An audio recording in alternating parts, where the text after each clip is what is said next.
You guys are right in the middle of the change that's going to happen. Sorry if my question comes a little scattered. My brain's really hurting right now going through everything that you're saying. But you're making a point about in prior times how, in the Cold War era, our requirements were a little bit more known, and the requirement generation process that you said, we could project more because they're more identifiable. And now with software, AI, and improvements in technology, it's not like that anymore. So it seems that our requirement generation process is a little outdated. The process seems so stringent when we have a certain color of money, a certain time frame that these funds are going to expire. They're not our own funds anyways.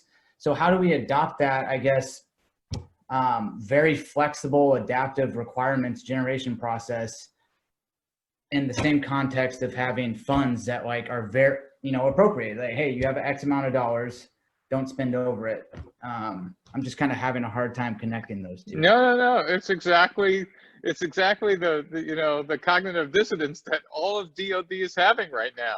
You guys are right in the middle of the change that's going to happen. And if you want to, Brett, even have your head explode a little more, you should step back and go, wait a minute. There must be 60 innovation accelerators, stand-up units, etc., that are bypassing the existing requirements and acquisition system.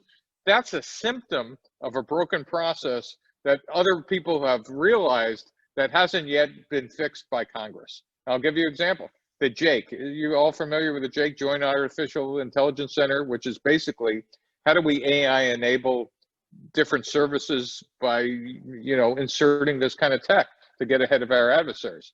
And they've been working with special Navy or Special Operations Command to kind of embed this stuff in there.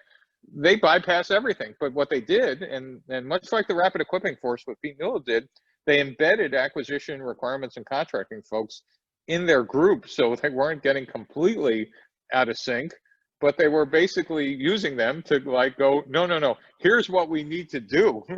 Figure out how to make it work within the system we have. Your head should be exploding because it is cognitive dissonance.